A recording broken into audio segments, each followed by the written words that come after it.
இரக்கமல்ல தந்தையாகிய இறைவா, ஜெபமாலை பக்தியை நாங்கள் மேம்படுத்தும் இந்த அக்டோபர் மாதம் 18ஆம் தேதி என்று மகா ஆச்சரிய அன்னைக்கு பேருவாரிடத்து அந்த அன்னை வழியாக எங்களுக்கு கூறும் செய்தியை கேட்டு வாழ இந்த பேர்வழியை தொடங்க இருக்கிறோம்.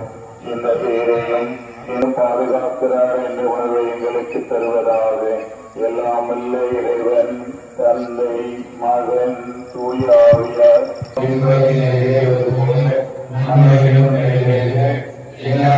உணவை இன்று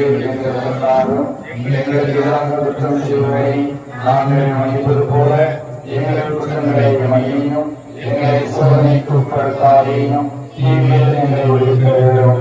ஆமென். அருள் நிறைந்த மரியே வாழ்க, எங்களது ஆசையில் பெற்றவர் நீரே, உம்முடைய திருவயிற்றின் கனியாகிய இயேசுவும் ஆசையில் பெற்றவரே. புனித மரியே எங்களின் தாயே, பாவிகளாகிய எங்களுக்காக இப்பொழுதும் எங்களுக்கு வேளையிலும் வேண்டுகிறோம். ஆமென். அருள் நிறைந்த மரியே வாழ்க, ஆண்டவர் உம்முடனே, பெண்களுள் ஆசையில் பெற்றவர் நீரே, உம்முடைய திருவயிற்றின் கனியாகிய இயேசுவும் ஆசையில் பெற்றவரே.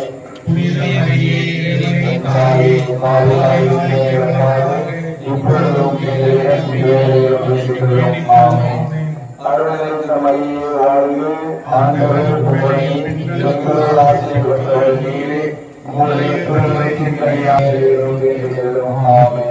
தந்தைக்கும் மகனுக்கும் தூய ஆவியாருக்கும் ஆட்சி உண்டாவதாக.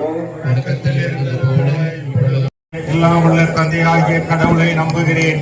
அவருடைய ஒரே மகனாகிய நமது ஆண்டவர் இயேசு கிறிஸ்துவை நம்புகிறேன். இவர் தூய ஆவியினாலே கருவுற்று தூய கன்னிமரியாவிடமிருந்து பிறந்தார். போந்திய பிலாத்தின் அதிகாரத்தில் பாடுபட்டு சிலுவையில் அறையுண்டு மரித்து அடக்கம் செய்யப்பட்டார்.